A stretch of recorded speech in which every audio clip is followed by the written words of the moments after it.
প্রাণ প্রিয় নীলফামারীবাসী, জানতে চাচ্ছি আপনারা সকলে কেমন আছেন? আমাদেরকে ভালো রেখেছেন কে? পৃথিবী। নীলফামারীর জনগণ গভীর মনোযোগ। আল্লাহ রাব্বুল আলামিন কোরআনে কারীমটা নাজিল করে দিলেন আর ঘোষণা করলেন, এই কোরআনের মধ্যে কোনো আড়ষ্টতা নাই, এই কোরআনের মধ্যে কোনো সংকীর্ণতা নাই, কোনো রকম গোপনীয়তা নাই। জোরে বলুন সুবহানাল্লাহ। আল্লাহ রাব্বুল আলামিন বলেন, আলহামদুলিল্লাহিল্লাযী আনজালা আলা আবদিহিল কিতাব ওয়া লাম ইয়াজআল লাহু ইওয়াজা। আমার আল্লাহ ডেকে ডেকে বলেন, ও গোলাম, প্রশংসা করো আমি আল্লাহর। প্রশংসা করব কার?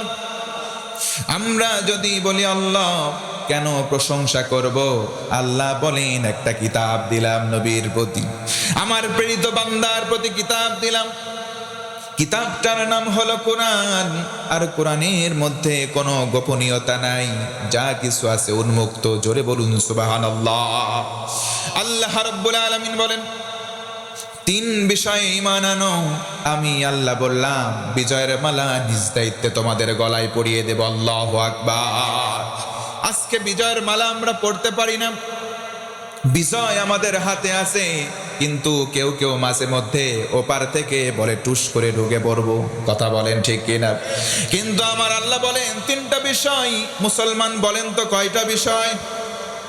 এই তিন বিষয় আমরা যদি মজবুতির সঙ্গে আঁকড়ে ধরি, বিজয় আমাদের থেকে কেউ ছিনাতে পারবে না। জোরে করে ইনশাআল্লাহ। তিনটা বিষয়কে কেউ যদি আঁকড়ে ধরে, পাশাপাশি সাতটা আমল কেউ যদি নিজের জীবনে সেট করে, আল্লাহ রব্বুল আলামিন তাদের কদমটাকে দৃঢ়তার সঙ্গে জমিনে গেড়ে দেবেন। জোরে বলুন আল্লাহু আকবার। এই তিনটা বিষয়ের প্রতি ঈমান আনবো, আর পুঁজি হিসেবে সাতটা আমল করব। ভাইরা বলেন তো, আজকের পুঁজি হিসেবে আমলের সংখ্যা কয়টা? আরো জোরে বলেন। এই সাতটা পুঁজি হিসেবে, এই সাতটা পাতেহ হিসেবে আজকে আমরা শুনবো, সাতটা আমল করার চেষ্টা করব ইনশাআল্লাহ। এক নম্বর আমল হলো তাকওয়া। এক নম্বর আমল হলো আল্লাহর ভয়। মুসলমান বলেন তো, আল্লাহর ভয় কলিজায় থাকার দরকার আছে না? না। আল্লাহর ভয় কেমন করে কলিজায় ধারণ করবেন? আল্লাহর ভয় যদি কলিজায় থাকে, আমাদের কি উপকার হয়? আল্লাহ বলেন, ওয়ালামু, বান্দা তোমরা জেনে রাখো, আন্নাল্লাহা মাআল মুত্তাকিন, আমি আল্লাহ তাকওয়াবান বান্দাদের সঙ্গী হয়ে যাই। জোরে বলুন সুবহানাল্লাহ। আজকে আমাদের আলোচনার মধ্যে সাতটা কর্মসূচি রয়েছে। এক নম্বর কর্মসূচি হলো আল্লাহর ভয়।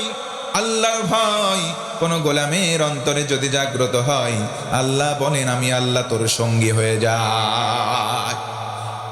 কেমনে আল্লাহ আমাদের সঙ্গী হয়ে যান? কেমনে আল্লাহ তাকওয়াবান বান্দার সাথে হয়?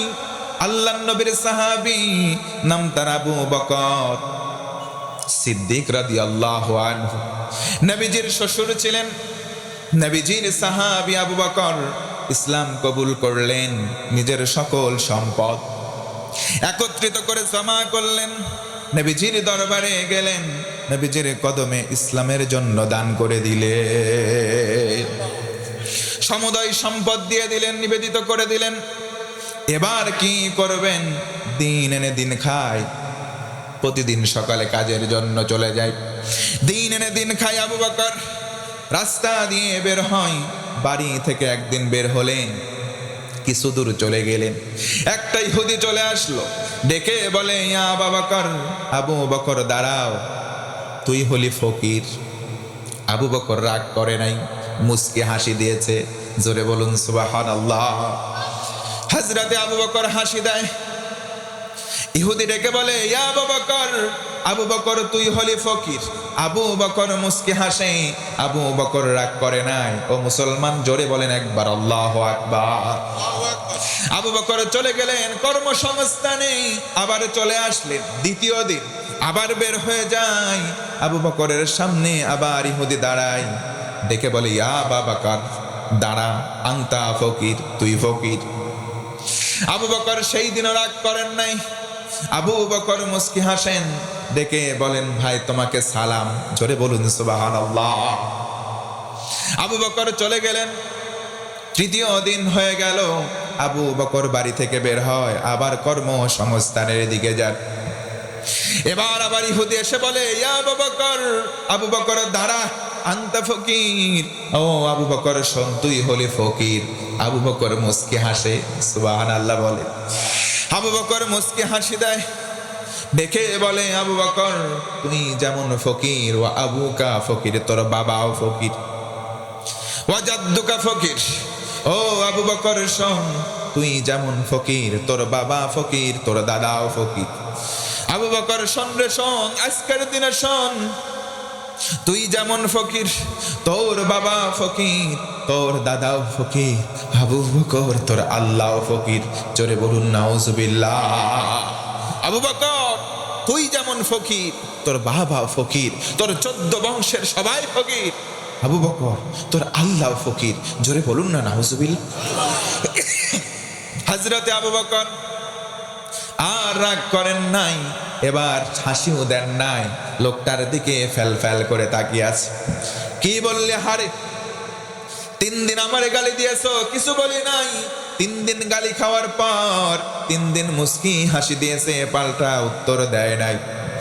এবার যখন আল্লাহকে গালি দেওয়া হলো, হযরতে আবু বকর তার দিকে তাকালেন, আর তাকিয়ে চুপ থাকেন নাই। বাম হাত অগ্রসর করলেন, কলারটাকে চেপে ধরলেন। জোরে কোন আল্লাহু আকবার। বাম হাত দিয়ে কলারটা চেপে ধরলেন, ডান হাতটা উঁচু করলেন, একটা চর, জায়গায় ইহুদি অজ্ঞান। আল্লাহু আকবার। ও মুসলমান, আপনি আমাকে গালি দেন, বাপ দাদারে গালি দেন, আমরা কিচ্ছু বলবো না, কিন্তু আল্লাহ রসুল আর কোরআনকে গালি দিলে সহ্য করব না। হযরতে আবু বকর সহ্য করেন নাই, একটা গালি দিয়েছে, সহ্য করেন নাই, আঘাত করেছে, জায়গায় অজ্ঞান। আল্লাহু আকবার। চলে গেলেন আবু বকর। ইহুদি অজ্ঞান, জ্ঞান ফিরে আসলো। অনেক সময় জ্ঞান ফিরে আসলো আবু বকরের। আবু বকরের মায়ের খেয়ে ইহুদির জ্ঞান ফিরে আসলো। চলে গেল নবীজির দরবারে, গিয়ে বলে, মুহাম্মদ তোমার সাহাবী আবু বকর আমারে মারছে, অজ্ঞান হয়ে গেছে। নবী আমার মুস্কি হাসি দেয়, দেখে বলে, ভাই ইহুদি, না না, তোমাকে আবু বকর মারতে পারে না। জোর গলায় সুবহানাল্লাহ। ইহুদি জায়গার মধ্যে অজ্ঞান, জ্ঞান ফিরে আসলো, নবীজির দরবারে গেল, ও মুহাম্মদ তোমার সাহাবী আবু বকর আমাকে একটা মারছে, জায়গায় অজ্ঞান হয়ে গেছে। নবীজি বললেন, আমার সাহাবী আবু বকর মারে নাই, তোমাকে কেউ যদি মেরে থাকে তার নাম আবু বকর নয়, তার নাম হবে হযরতে ওমর। জোরে কোন আল্লাহু আকবার। আমার সাহাবী আবু বকর কাউকে মারতে পারেন না। যদি কোন সাহাবী মারেন, তার নাম আবু বকর নয়, তার নাম হবে হযরতে ওমর। ভাইরা বলেন তো, ওমর সাহাবী নরম নাকি গরম? কেমন গরম? কঠিন গরম নয়, তার চাইতে মহা কঠিন। নবীজি বলেন, রাস্তা দিয়ে ওমর যদি হেঁটে যায়, কমপক্ষে 40 দিন পর্যন্ত শয়তান ওই রাস্তার ধারে কাছেও পৌঁছতে পারে না। মুসলমান জোর গলায় বলা যাবে কি আল্লাহু আকবার। হযরতে ওমর মারছে, আবু বকর মারে নাই। ইহুদি ডেকে বলে, মুহাম্মদ আমি আবু বকরকেও চিনি, তোমার গরম সাহাবী ওমরকেও চিনি। আবু বকরের হাতের মারের ওজন জানা, ওমরের হাতের ওজন আমার জানা। আবু বকর মারছে, বেঁচে আছে, ওমর মারলে বেঁচে থাকতাম না। তোমার সাহাবী আবু বকরকে ডেকে আনো। নবীজি সাহাবীকে পাঠালেন, আবু বকরকে ডেকে আনা হলো। আবু বকর তুমি মারছো নাকি? নাম ইয়া রাসূলুল্লাহ, একটা চর মারছি, কিন্তু এমনি এমনি মারি নাই, কারণ আছে, এই জন্য মারছি। মুসলমান শিক্ষা নেন এখান থেকে, আমরা কাউকে আঘাত করি না, কিন্তু কারণ যদি থাকে, হাত গুটিয়ে বসেও আমরা থাকি না। কথা বলেন ঠিক কিনা? হযরত আবু বকর বললেন, ইয়া রাসূলুল্লাহ 3 দিন গালি দিল আমারে, আমি একটা কথাও বলি নাই, কিন্তু আজকের দিনে করছে কি, আমারে গালি দিল, হাসি দিস, বাপরে গালি দিয়েছে, হাসি দিছি, দাদারে গালি দিয়েছে, হাসি দিস। সুবহানাল্লাহ। আল্লাহ রাব্বুল আলামিন বলেন, وعباد الرحمن الذين يمشون على الأرض هونا وإذا خاطبهم الجاهلون قالوا سلاما। আল্লাহ রাব্বুল আলামিন বলেন, আমি আল্লাহ রহমান দয়া করব বান্দার প্রতি। কোন সময় বান্দারা জানো নাকি? যখন জমিনে চলাফেরা করবে নম্র ভদ্র হয়ে চলবা, আর যদি মূর্খরা গালি দেয় কোনো উত্তর তোমরা দিবা না, গালির জবাবে কোনো পাল্টা গালি দিবা না, তোমরা বলবা সালাম। ও মুসলমান বলে, আজকে সমাজে অভদ্র মানুষ আছে না নাই? আরো জোরে বলেন, আছে না নাই? হযরত আবু বকর চুপটি মেরে চলে গেলেন। তিন দিন চলে যায়, বললেন ইয়া রাসূলুল্লাহ 3 দিন কোনো প্রত্যুত্তর করি নাই, আজকের দিনে আল্লাহকে গালি দিয়েছে, আমি ছাড় দেই না। আল্লাহর রাসূল বললেন, ও ইহুদি ভাই, তুমি আল্লাহরে কেন গালি দিতে গেলে? তুমি কি জানো না আমার আল্লাহ ফকির নয়, আমার আল্লাহ হলেন গনি, আমার আল্লাহ হলেন ধনী? কথা বলেন ঠিক কিনা?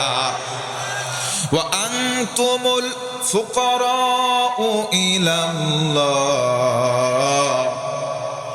পৃথিবীর মানুষ তোমরা সবাই আল্লাহর কাছে ফকির, একমাত্র ধনী হলেন আমার আল্লাহ।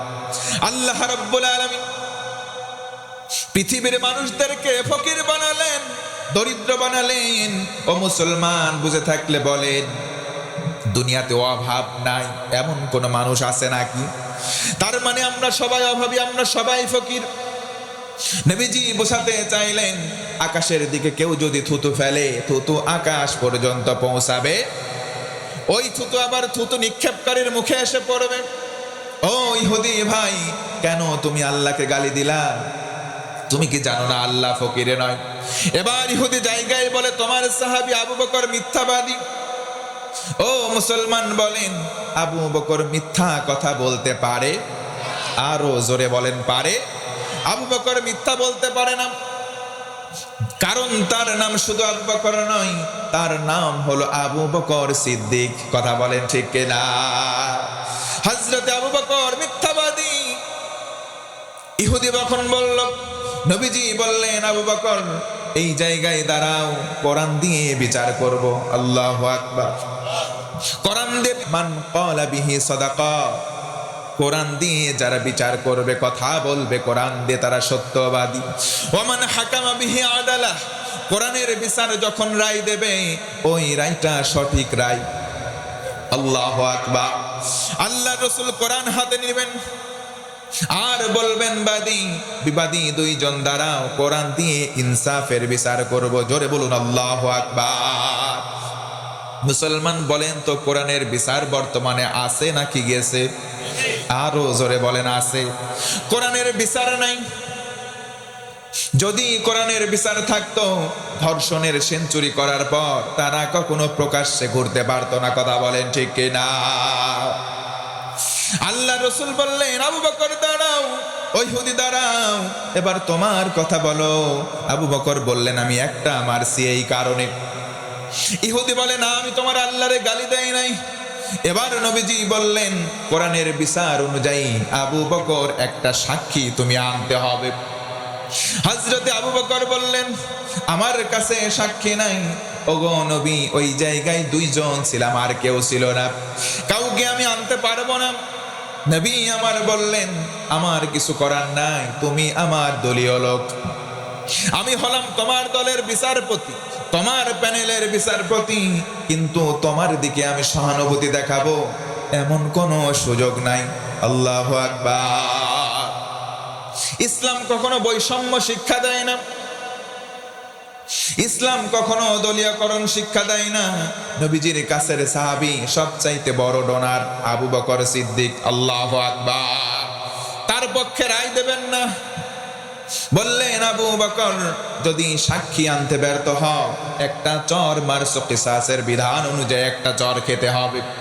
হযরতে আবু বকর দাঁড়িয়ে আছেন, আর ওই সময় ইহুদি মুস্কি মুস্কি হাসে, ডেকে বলে, মুহাম্মদ সঠিক রায় চায়।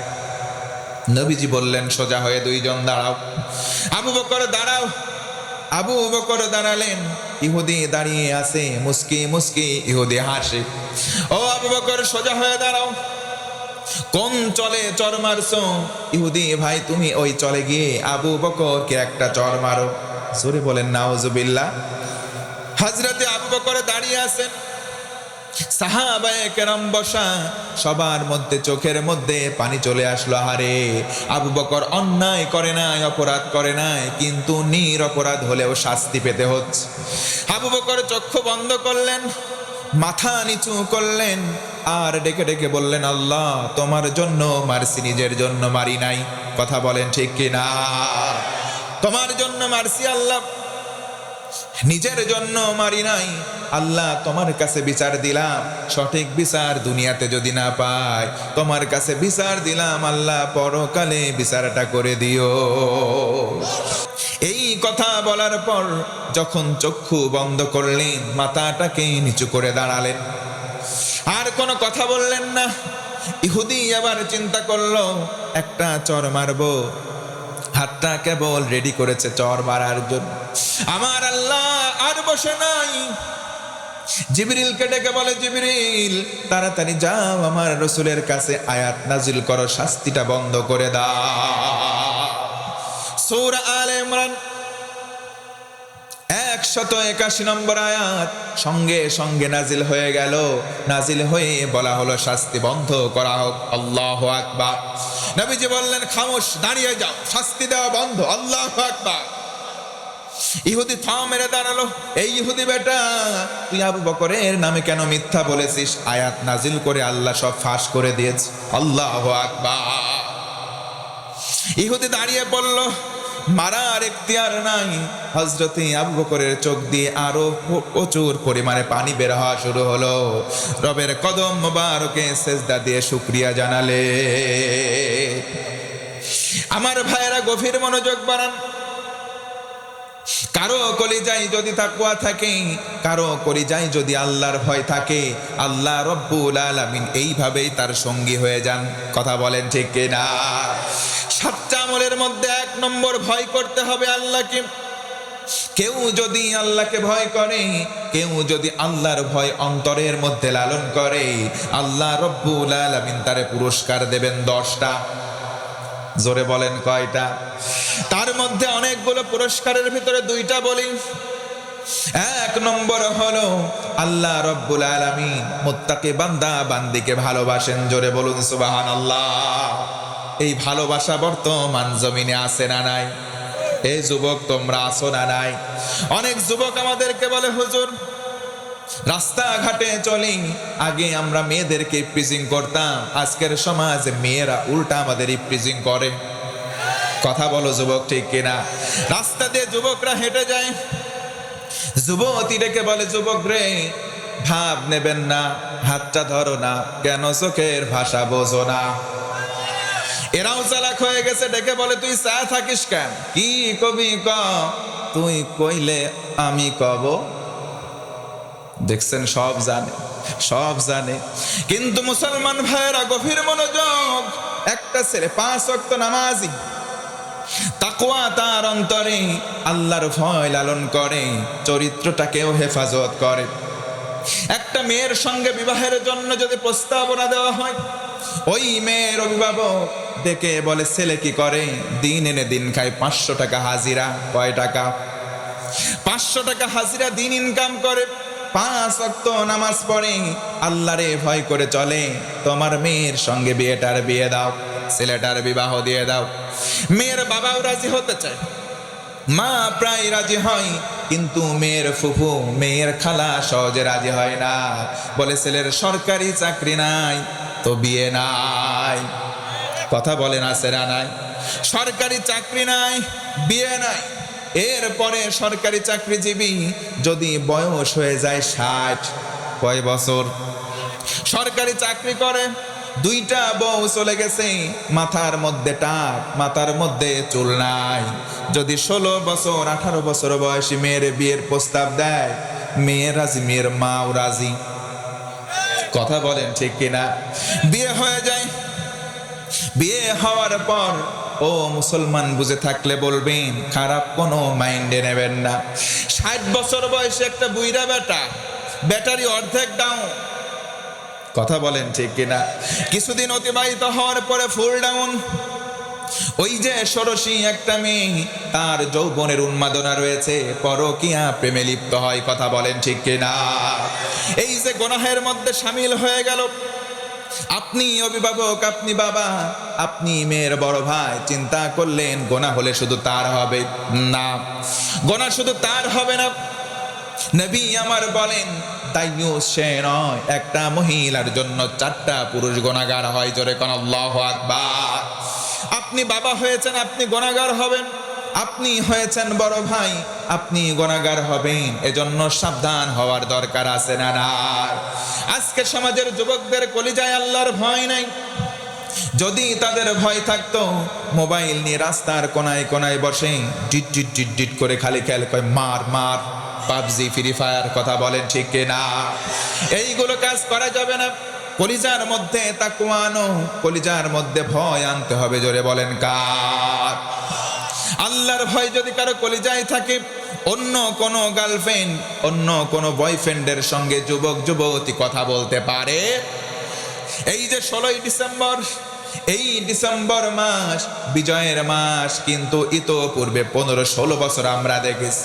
21শে ফেব্রুয়ারি, 26শে মার্চ, 16ই ডিসেম্বর যত দিবস, এই দিবসের মধ্যে দেশের কোনো গুণগান হয় না। এই দিবসগুলো যেন প্রেম করার জায়গা। কথা বলেন ঠিক কিনা? আজকে আমার ভালোই লাগলো, সকালবেলা পাবনা থেকে রওনা দিলাম, সারা রাস্তা আসলাম। একটু জোরে আরেকবার বলে নেন আলহামদুলিল্লাহ। কেন আলহামদুলিল্লাহ বললাম? বিগত 16 বছর, শুধু তাই নয়, আমাদের বুদ্ধি হওয়ার পর 16ই ডিসেম্বর আসলে কানটা ঝালাপালা হয়ে যাইতো। কথা বলেন ঠিক কিনা? এত পরিমাণে সাউন্ড পলিউশন, এত পরিমাণে গান বাজনা, এত পরিমাণে ভাষণ শুনতাম, শুনতে শুনতে কানটা ঝালাপালা হয়ে যেত। আজকের দিনটা গেল এমন একটা দিন, এই দিনে হাতে গোনা কয়েক জায়গায়, সারা জায়গায় মাইক বন্ধ ছিল। কথা বলেন ঠিক কিনা? এই জন্য আল্লাহর ধরা, বড় ধরা আল্লাহর কৌশল, সব চাইতে উত্তম কৌশল। পরিবেশ যিনি দান করেছেন তিনি কে? ও আমার যুবক বন্ধুগণ, গভীর মনোযোগ বাড়ায় দাও। রাস্তা তোমার অনেক ছোট, কিন্তু মনে করবা না তুমি অনেক লম্বা বড় হবা, তাও না। এই যে দীর্ঘ আয়ু পেয়েছো, তাও না। তোমার গন্তব্য অনেক কাছে। তুমি এখন বেঁচে আছো, কালকের দিনে তোমার লাশ হয়ে যেতে পারে। কথা বলেন ঠিক কিনা? আমার যুবক বন্ধুগণ, ভয় করো আল্লাহকে। ও যুবতী বোন, তোমাকে বলছি ভয় করো আল্লাহকে। তুমি যখন রাস্তাঘাটে চলবা, যুবকের দিকে তাকাবা না। ও যুবক ভাই, তোমাকে বলছি, কানের মধ্যে হেডফোন দিয়া তুমি গান শোনো না, শোনো কোরআন। কথা বলেন ঠিক কিনা? আল্লাহ রাব্বুল আলামিন বলেন, ইন্নাল্লাহা লামাআল মুহসিনিন। জোরে আল্লাহু আকবার। আল্লাহ রাব্বুল আলামিন শুধু মুত্তাকিদের সঙ্গে নয়, যারা মুহসিন হবে তাদের সঙ্গে আল্লাহ সঙ্গী হয়ে যাবে। জোরে বলুন আল্লাহু আকবার। বলুন তো, আল্লাহ আমার রব, কোনো সন্দেহ আছে নাকি? আরো জোরে বলেন, আছে নাকি?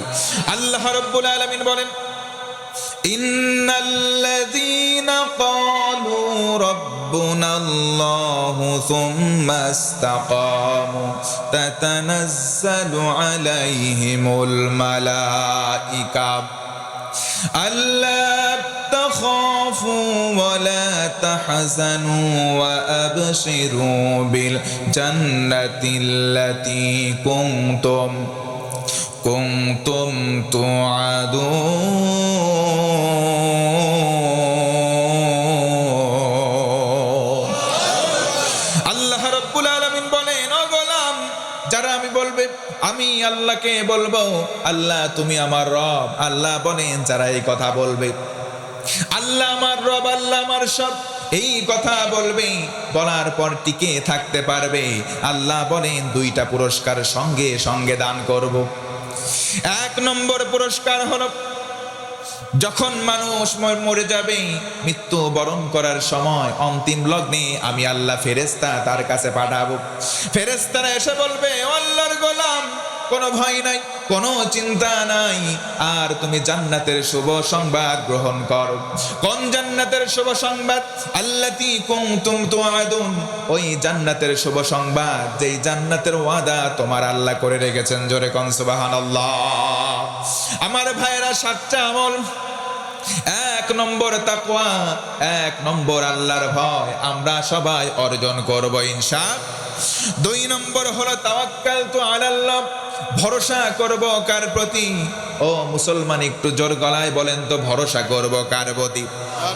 ওয়া মান ইয়াতাওয়াক্কাল আলাল্লাহি ফাহুয়া হাসবুহ, ইন্নাল্লাহা বালিগু আমরি, قد جعل الله لكل شيء قدير।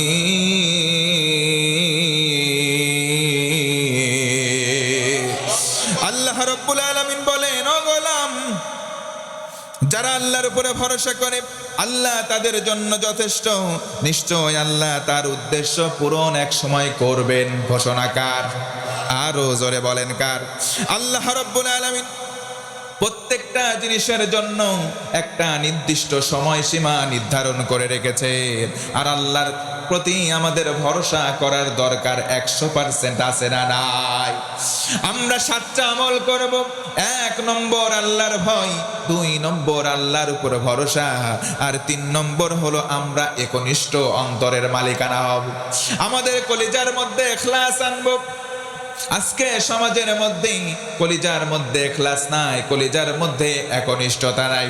অন্তরটাকে স্বচ্ছ যদি করতে না পারি, আমার আল্লাহ বলেন তাতমাইন্নুল কুলুব, যদি করতে ব্যর্থ হও, ওই বান্দারে আমি জান্নাত উপযুক্ত বান্দা হিসেবে কবুল করব না। জোরে বলুন নাউজুবিল্লাহ। আল্লাহ রাব্বুল আলামিন বলেন, ওয়ামা উমিরু ইল্লা লিয়াবুদুল্লাহা মুখলিসিনা লাহুদ্দিন হুনাফা ওয়া ইউকিমুস সালাতা ওয়া ইউতুজ যাকাতা ওয়া যালিকা দীনুল কাইয়্যিমা। জয় আল্লাহু আকবার। আল্লাহ রাব্বুল আলামিন বলেন, আর তাদেরকে কেবল একটা আদেশ দেওয়া হলো, অন্তরটাকে তোমরা খালেস বানাও। নবীজি আমার হাদিসে নববীতে ইরশাদ করেন, আখলিস দীনাকা ইয়াকফিকাল আমালুল কলিল, অল্প আমল যদি তোমার হয়, অন্তরটাকে স্বচ্ছ বানিয়ে নাও। আল্লাহ বলেন, রাসূল আপনি পৃথিবীর মানুষদেরকে, খাসসান উম্মতদেরকে জানায় দেন নবীর কথা, আল্লাহর কথা। জোরে কোন আল্লাহু আকবার। وما ينطق عن الهوى إن هو إلا وحي يوحى। আল্লাহ রাব্বুল আলামিন বলেন, আমার হাবিব, আমার রাসূল মন গড়া কোনো কথা বলেন না। যেই কথাগুলো বলেন, কথাগুলো আমি আল্লাহর। জোরে কোন আল্লাহু আকবার। আল্লাহ রাসূল বলেন, অন্তরটাকে স্বচ্ছ বানাও, অন্তরটাকে খাঁটি বানাও। অল্প আমল যদি হয়, নাজাতের জন্য সেটা সাফিসিয়েন্ট হবে, যথেষ্ট হবে। সুবহানাল্লাহ। আল্লাহ রাব্বুল আলামিনের জন্য অন্তরটাকে খালেস বানাবো। 5 নম্বর 4 নম্বর আমল হলো নামাজ আদায় করা। জোরে বলেন, নামাজ কয় ওয়াক্ত? 5 ওয়াক্ত নামাজ আজকে সমাজে নেই। 5 ওয়াক্ত নামাজ পড়ি না, কিন্তু 5 শ্রেণীর মুসলমান বর্তমান সমাজের মধ্যে দেখা যায়। 1 নম্বর মুসল্লি হলো শুকুর আলী, 5 ওয়াক্ত নামাজ নাই, শুক্রবারে নামাজে যায়, এমন শুকুর আলী নীলফামারীতে 2-1টা আছে না নাই? এরপরে 2 নম্বর হলো বরাত আলী, সবে বরাতের রাতে যায়, সারা বছর নামাজ নাই, এমন বরাত আলী 2-1টা আছে না নাই? 3 নম্বর কদর আলী, সবে কদরের রাতে যাই। 4 নম্বর হলো রমজান আলী, রমজান মাসে সারা সারা বছর নামাজ পড়ে না, আছে না নাই? এদের জ্বালাই রমজান মাসে নিয়মিত যারা মুসল্লি সামনের কাতারে ঠিক মতো জায়গা পায় না, কথা বলেন ঠিক কিনা। 5 নম্বর হলো ঈদ আলী। এই সমস্ত মুসল্লি আল্লাহ রাব্বুল আলামিন তাদেরকে জাহান্নামে দেবেন, কথা বলেন ঠিক কিনা। ফি জান্নাতি ইয়াতাসাআলুনা আনিল মুজরিমিন মা সালাকাকুম ফি সাকার ক্বালু লাম নাকু মিনাল মুসাল্লিন।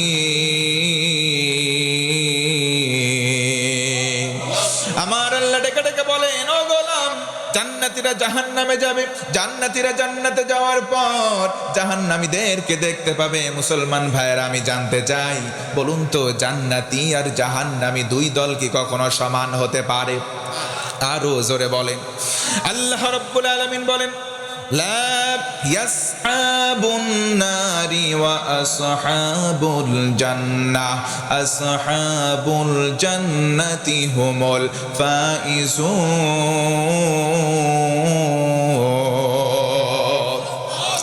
আল্লাহ রাব্বুল আলামিন বলেন, জান্নাতি আর জাহান্নামী এরা দুই দল কশ্চিন কালেও সমান নয়। যারা হবে জান্নাতি তারা হবে সফল। জোরে বলুন সুবহানাল্লাহ। জান্নাতীরা জান্নাতে চলে গেল, জান্নাতে যাওয়ার পর তারা জাহান্নামীদের দেখতে পাবে। দেখার পরে একে অন্যকে বলবে, ওই যে দেখো আমার ভাইটা জাহান্নামে। সাকরে কেন আসলে? তারা বলবে, আমার ভাই, আমরা জাহান্নামে আসলাম একটা মাত্র আমল না করার কারণে। কোন আমল করো নাই? তারা বলবে, আমরা লাম নাকু মিনাল মুসাল্লিন, আল্লাহর জমিনে নামাজ আদায় করতাম না। জোরে বলেন তো, কি আদায় করতো না? ও যুবক, তোমাকে বলছি, কেমন করে ঘুমাও তুমি, কেমন করে ঘুমাও তুমি, ফজর করে কাজা। এমনও তো হতে পারি জোহরে জানাজা তোমার, এমনও তো হতে পারি জোহরে জানাজা। এই জন্য 5 ওয়াক্ত নামাজ আমরা কেউ ছেড়ে দেব? ও যুবক ভাই, যুবতী বোন, অশ্লীল কর্মকাণ্ডে নিমগ্ন আছো, তোমার জন্য আল্লাহ একটা মেডিসিন দিচ্ছেন। জোরে কোন আল্লাহু আকবার। আল্লাহ রাব্বুল আলামিন বলেন, ইন্নাস সালাতা তানহা আনিল ফাহশাই ওয়াল মুনকার। জোরে আল্লাহু আকবার। আল্লাহ রাব্বুল আলামিন বলেন, নিশ্চয় এমন একটা ঔষধ, নিশ্চয় এমন একটা আমল, সেটার নাম হলো সালাত। কেউ যদি সালাত আদায় করে তার ভেতর থেকে অশ্লীলতা পাপাচার দূর হয়ে যায়। 7টা আমলের মধ্যে 4 নম্বর আমল হলো নামাজ। 5 নম্বর আমল হলো দ্বীনের দাওয়াত প্রচার করা। ও মুসলমান, বলেন তো দ্বীনের দাওয়াত দেওয়ার দরকার আছে না নাই? আল্লাহ রাসূল বলেন, বাল্লিগু আন্নি ওয়ালাউ আয়া, আমার পক্ষ থেকে যা শোনো তোমরা একটা বার্তা হলেও সেটা অন্যের কাছে পৌঁছিয়ে দাও। আল্লাহ রাব্বুল আলামিন বলেন, কুনতুম খায়রা উম্মাতিন উখরিজাত লিন-নাসি তা'মুরুনা বিল মা'রুফি ওয়া তানহাউনা আনিল মুনকার ওয়া তু'মিনুনা বিল্লাহ।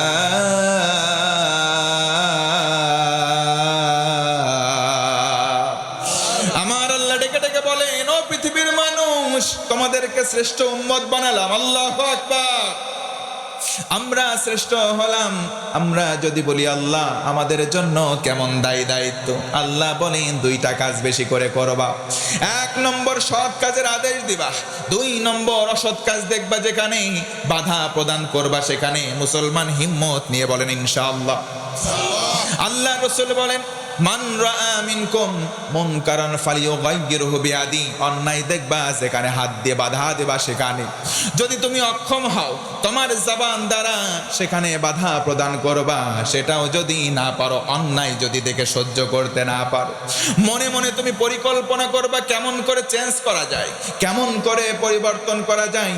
মনে মনে অন্যায় কাজকে ঘৃণা করব কোন ইনশাআল্লাহ। তাহলে বলেন মুসলমান, তওবা করব কার কাছে? 7 নম্বর আমল, বেশি বেশি তওবা করব কার কাছে? সংক্ষিপ্তভাবে বলবো আস্তাগফিরুল্লাহ। বলেন তো কি? এই আস্তাগফিরুল্লাহ বেশি বেশি পাঠ করলে কি উপকার হয়, ছোট্ট একটা ঘটনা বলে আমি আমার আলোচনা শেষ করতে চাই। বলা যাবে কি ভাই? আহমদ ইবনে হাম্বল রহমাতুল্লাহি আলাইহি জগৎ বিখ্যাত একজন আলেম ছিলেন। কিতাব মোতায়েলা করতেন, সঙ্গে সঙ্গে লিখতেন। তার জামানায় তিনি একদিন লম্বা সফরে বের হলেন। বাড়ি থেকে বের হয়ে কিছু দূর গেলেন, সন্ধ্যা ঘনিয়ে আসল। নির্দিষ্ট স্থানের বাজারে গিয়ে পৌঁছলেন। যখন এশার নামাজের ওয়াক্ত হলো, তখন নামাজ আদায় করলেন। মসজিদের মধ্যে বসে আছেন। মুয়াজ্জিন বলে, কে আগন্তুক? তোমাকে আমি চিনি না, আজনবী, এখান থেকে বের হয়ে তুমি চলে যাও। আহমদ ইবনে হাম্বল নিজের পরিচয় গোপন করলেন, বললেন, এখানে কি থাকা যাবে না? মুয়াজ্জিন বললেন, এখানে থাকার সুযোগ নাই, যদিও বা থাকতো তোমাকে আমরা চিনি না, এখান থেকে তুমি দূরে চলে যাও। আহমদ ইবনে হাম্বল, আল্লাহর এই প্রিয় ব্যক্তি, সেখান থেকে চলে গেলেন নির্দিষ্ট বাজারের কোনায়। গিয়ে দেখে একটা যুবক রুটির খামিরা তৈরি করে, রুটি বেলায় রুটি গরম করে রুটি বিক্রি করে। দোকানের সামনে গিয়ে দাঁড়ালেন, ডেকে বলেন, ভাই যুবক, আমি তোমার কাছে একটা অনুমতি চাই। যুবক মুস্কি হেসে বলে, কিসের অনুমতি? আমি রাত্রি যাপন করতে চাই, যেহেতু তোমার দোকান খোলা, কতক্ষণ খোলা থাকবে জানি না, তোমার দোকানে এই যে উনুনের পাশে আমি একটু বসতে চাই। জোরে বলুন সুবহানাল্লাহ। যুবক দেখে বলে, কে তুমি? তোমাকে চিনলাম না, কিন্তু আমার দোকানে আমার রুটির উনুনের পাশে বসার কোনো অনুমতির প্রয়োজন নাই। তুমি যদি বসে থাকতে পারো আমার কোনো আপত্তি নাই, আহলান সাহলান, তুমি বসে যাও। আহমদ ইবনে হাম্বল বসে গেলেন। চুলার পাশে শীতের দিন বসে বসে আগুনের তাপ পোহান আর কিতাব মোতালা করেন, লেখালেখি করেন। সুবহানাল্লাহ বলেন। রাত্রি যাপন করতে লাগলেন। অনেক সময় অতিবাহিত হলো। আহমদ ইবনে হাম্বল লক্ষ্য করে দেখলেন, যুবক যখন রুটিটা বেলে তখন পরে আস্তাগফিরুল্লাহ, আবার যখন রুটিটা তোলেন তখনও পরে আস্তাগফিরুল্লাহ।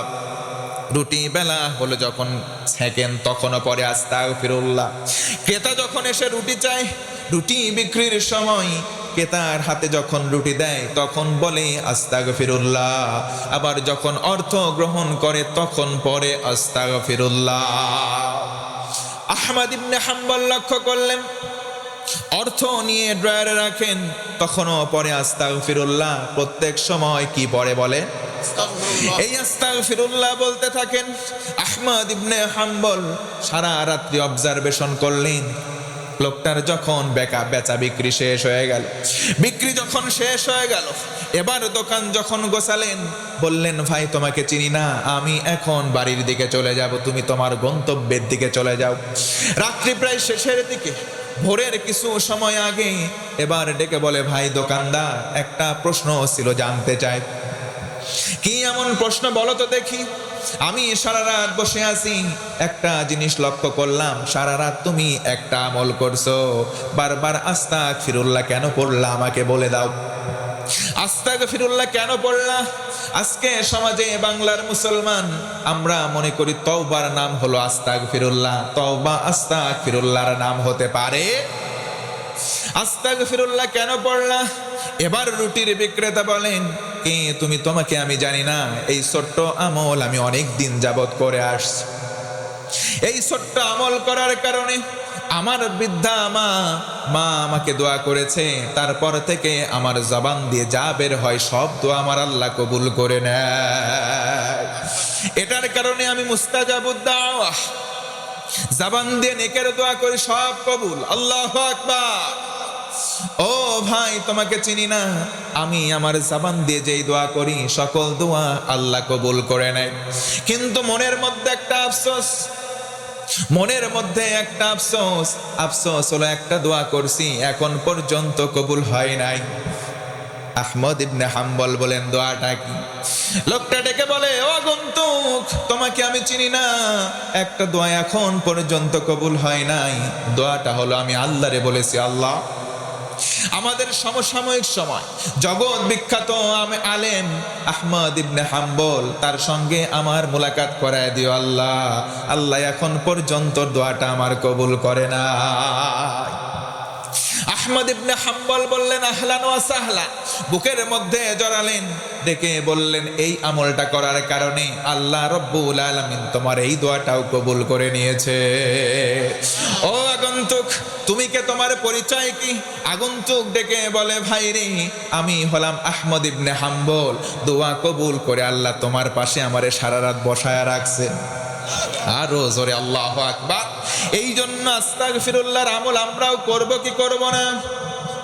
আস্তাগফিরুল্লাহর আমল আমরা করব, এমনকি আল্লাহর কাছে সকল পাপ ছেড়ে দিয়ে সারেন্ডার করব ইনশাআল্লাহ। আল্লাহ রাব্বুল আলামিন বলেন মান তাবা ওয়া আমানা ওয়া আমিলা আমালান সালিহান ফাউলাইকা ইউবাদদিলুল্লাহু সাইয়্যাতিহিম হাসানাত।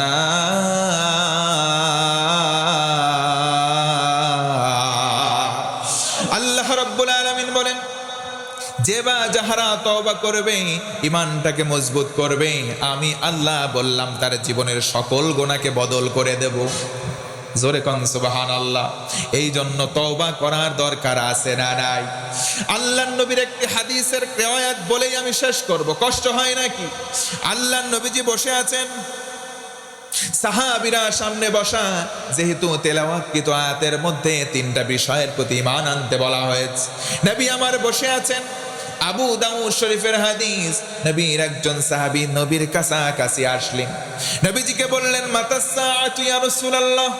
নবী বলেন কিয়ামত কবে? আল্লাহ রাসূল বললেন কিয়ামতের জন্য কেমন প্রস্তুতি নিয়েছো আগে বলো। মা ইস্তাদাত লাহা, ও সাহাবী জানো না কিয়ামত কঠিন দিন, সহজ কোনো দিন না। কথা বলেন ঠিক কিনা? আল্লাহ রাব্বুল আলামিন বলেন আল-ইয়াওমা নাখতিমু আলা আফওয়াহিহিম ওয়া তুকাল্লিমুনা আইদিহিম ওয়া তাশহাদু আরজুলুহুম বিমা কানু ইয়াকসিবুন।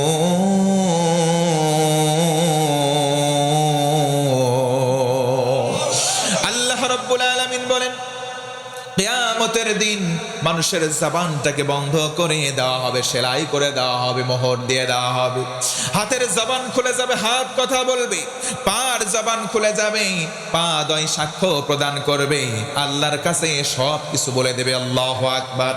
কিয়ামতের দিন বাপ মা সন্তানকে ভুলে যাবে, সবাই সবাইকে ভুলে যাবে, নিজেকে নিয়ে সবাই ব্যস্ত হয়ে থাকবে। আল্লাহর রাসূল বললেন সাহাবী তোমার পুঁজি কি আগে বলো। সাহাবী বললেন ইয়া রাসূলুল্লাহ তেমন কোনো প্রস্তুতি নাই, লা কাসীর মিনাস সালাত, তেমন বেশি নামাজ পড়ি নাই, ওয়ালা মিন সাওমিন, তেমন কোনো সিয়াম নাই, ওয়ালা মিন সাদাকাতিন, তেমন কোনো সাদাকা নাই, তবে ইয়া রাসূলুল্লাহ একটা কাজ করছি, ওয়ালাকিন্নী ইয়া রাসূলুল্লাহ একটা আমল করছি, তেমন কোনো উল্লেখ করার আমল নাই। ইন্নী উহিব্বুল্লাহ ওয়া রাসূলুহু, ওগো নবী আমি আল্লাহ আর রাসূল আপনাদের দুইজনকে কলিজার চাইতে ভালোবাসি। জোরে বলেন সুবহানাল্লাহ। আল্লাহর রাসূল বললেন আর কোনো চিন্তা নাই, আর কোনো টেনশন নাই। সাহাবী যার সাথে যার মহব্বত, তার সাথেই তার কিয়ামত। সুবহানাল্লাহ। মান আহাব্বা সুন্নতি ফাকাদ আহাব্বানি ওয়া মান আহাব্বানি কানা মা'i ফিল জান্নাহ। নবীজি বলেন সুন্নাহকে যে অনুসরণ করবে, এর মাধ্যমে আমি রাসূলকে ভালোবাসবে, আমি রাসূল বললাম জান্নাতে ওই ব্যক্তি আমি দুইটা আঙ্গুলের মতো পাশাপাশি থাকবো। জোরে বলুন সুবহানাল্লাহ। নবীজিকে ভালোবাসার দরকার আছে না নাই? নবীজিকে আমরা ভালোবাসবো, আল্লাহকেও মহব্বত করব, আল্লাহ আমাদের বন্ধু হবে। ঈমান আনতে হবে এক নম্বরে কার প্রতি? দুই নম্বরে রাসূলের প্রতি, তিন নম্বর কোরআনের প্রতি। আল্লাহ বলেন যদি মুমিন হও আমি আল্লাহ একটা সারপ্রাইজ দেব। জোরে কোন সুবহানাল্লাহ। আল্লাহ রাব্বুল আলামিন বলেন আল্লাহু ওয়ালিয়ুল্লাযীনা আমানু ইউখরিজুহুম মিনাদ যুলুমাতি ইলান নূর।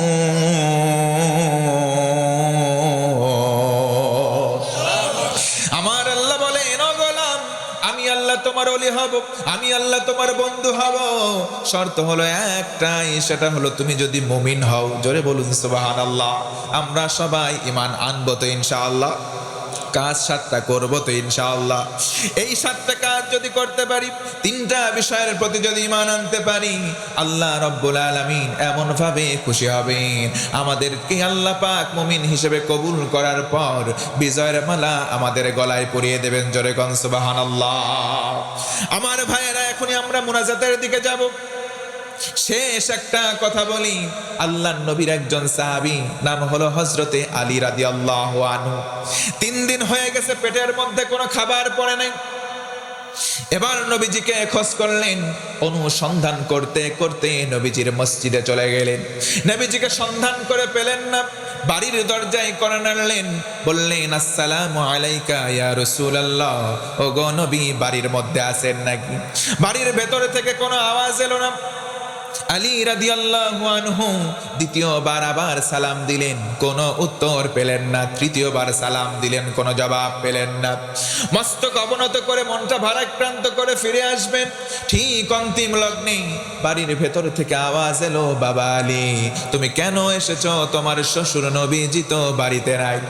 খাদিজাতুল কুবরা তাহারা রাদিয়াল্লাহু আনহা তিনি বললেন, বাবা আলী, তুমি কেন এসেছো, কারণটা আগে বলো।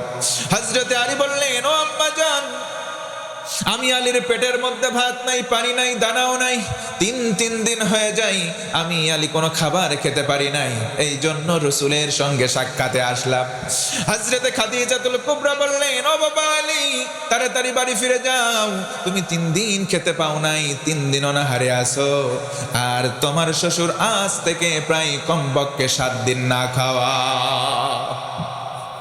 পেটের মধ্যে ক্ষুধার যন্ত্রণা সহ্য করতে পারে নাই, না পেরে সকালবেলা পাথর বাজছে পেটে, কোথায় যেন চলে গেল। বাবা আলী, তোমার শ্বশুর তোমাকে কোনো খাবার দিতে পারবে না, বাড়ি ফিরে যাও। হযরতে আলী হাউমাউ করে কান্না করেন, ডেকে বলেন, আম্মা জান, আমি তো খাবার চাইতে আসি নাই, আমি রাসূলের কাছে কেন আসছি আগে তো শোনেন। আল্লাহু আকবার। আমি আলীর পেটের মধ্যে 3 দিন, 4 দিন, 5 দিনও হয়ে যায়। মাঝে মধ্যে আমি যখন ক্ষুধার্ত হই, নবীজির কাছাকাছি চলে আসি, নবীজিকে সামনাসামনি থেকে একবার দেখি। নবীজির চেহারা মোবারক আমি আলী যখন দেখি, 3 দিন, 4 দিন, 5 দিনের ক্ষুধা, ওই ক্ষুধা আমার পক্ষ থেকে কেন যেন চেহারা দেখলে নিবারণ হয়ে যায়। আমি তো নবীজির চেহারা মোবারক দেখার জন্য আসলাম, আম্মা জান, খাবার চাইতে আসি নাই। নবীজির চেহারা দেখলে আমি আলীর পেটের ক্ষুধা নিবারণ হয়ে যায়। জোরে বলেন তো আল্লাহু আকবার। সেই নবীজিকে মহব্বত করার দরকার আছে না নাই? আরো জোরে বলেন, আছে না নাই? জন্ম আমার নবীর যুগে হলে কেমন হতো, জন্ম আমার নবীর যুগে হলে কেমন হতো। দুনয়নে রাসূল পাক দেখিলে কেমন হতো, জন্ম আমার নবীর যুগে হলে কেমন হতো। আসতো ভেসে হযরতে বেলালের মধুর আযান, যে আযানে ছিল এমন প্রেম মুগ্ধ রহমান। দয়ার নবীর পিছে নামাজ পড়লে কেমন হতো, জন্ম আমার নবীর যুগে হলে কেমন হতো। জোরে বলেন মারহাবা, আরো জোরে বলেন মারহাবা। মা বোনেরা কি আছে না গেছে?